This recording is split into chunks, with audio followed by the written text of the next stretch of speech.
Mesdames et messieurs, bonsoir. Nous allons parler ce soir du match qui s'est déroulé hier entre la Zambie et la Côte d'Ivoire. Un match qui s'est terminé par une victoire zambienne.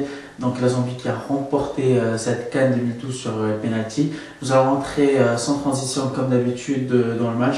Donc la Zambie dès la première minute, une occasion sur un corner. Bien tiré et exécuté d'une façon très originale. Ça se voit que aux entraînements c'était bien travaillé, chapeau bas à M. Hervé Renard, mais le gardien ivoirien a été là au bon moment, chapeau bas à lui aussi. Masonta qui tacle, qui fait une bonne couverture, mais il s'est fait mal.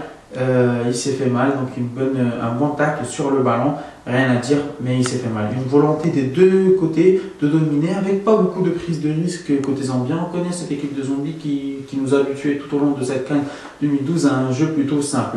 Dans la construction, comme on a vu tout au long de cette CAN 2012, la Côte d'Ivoire c'est parfait, mais on n'arrive pas à ajuster les centres. Moment d'émotion, Masonda qui sort en larmes, qui est âgé de 34 ans, qui va être remplacé par Niembé. Un positionnement intelligent sur les coups de pied arrêtés face à un regroupement ivoirien. Puis à la 30e minute, une occasion bien jouée entre Gervinho à gauche, puis Yaya Touré, puis avec Gosso à droite, puis Gosso qui remet Yaya Touré qui tire, qui se couche bien sur son ballon, la chance à échapper aux Ivoiriens. Au lieu de continuer ces attaques, ces combinaisons, les attaquants ivoiriens ne vont pas se montrer disponibles, même si Drogba a été plus que généreux dans l'effort. Il revient sur les coups de pied arrêtés, et pas que sur les coups de pied arrêtés, il est revenu beaucoup de fois. Donc la Zambie sur les coups de pied arrêtés ne va pas craquer, donc défensivement ils sont présents même sur les coups de pied arrêtés. Voilà, c'était tout pour la première mi-temps. Directement dans cette deuxième mi-temps, donc Kalou qui va sortir, qui va être remplacé par Gradel. C'est plutôt intelligent parce que moi j'ai vu Kalou à la première mi-temps, il était positionné dans l'axe alors qu'il devait être positionné à gauche. J'ai cru que c'était vraiment des instructions de l'entraîneur pour fuir un petit peu ce marquage. Non, au contraire, il n'a pas respecté ce qu'il devait faire à gauche. Il commence à prendre un peu plus de risques côté zambien, ça a laissé des espaces et ça va profiter à Gosso qui va éliminer le premier, le deuxième, le troisième, le quatrième, voire le cinquième joueur qui va passer à Gradel qui va perdre bêtement le ballon.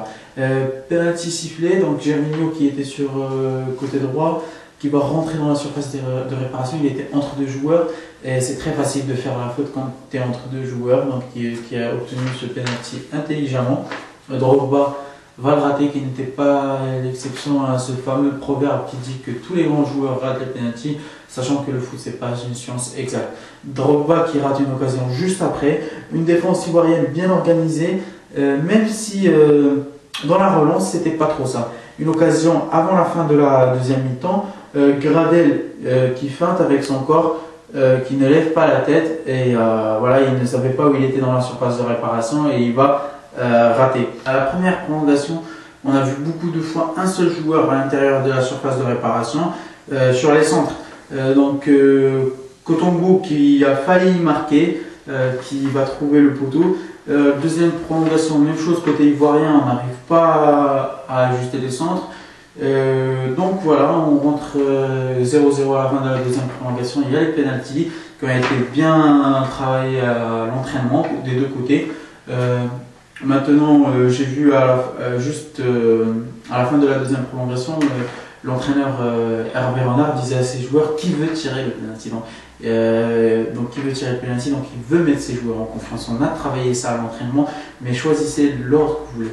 Mais côté ivoirien aussi, ils ont décidé d'eux-mêmes celui qui va tirer. Donc il n'y avait pas d'entraîneur. On a vu les deux entraîneurs des gardiens qui donnaient des instructions, c'est tout à fait normal. Maintenant, la Zambie a réussi à avoir cette CAN 2012, ils ont fait leur petit bonhomme de chemin. La Côte d'Ivoire a fait une très très bonne CAN 2012.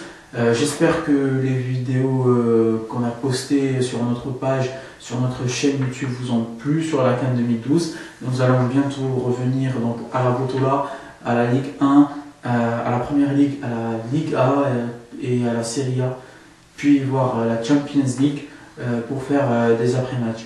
Voilà, commentaire de foot, c'est le foot et puis c'est tout. Aussi me suivre sur la page Twitter et sur la page Facebook. Et abonnez-vous à ma chaîne YouTube. N'oubliez pas que commentaire de foot, c'est le foot et puis c'est tout.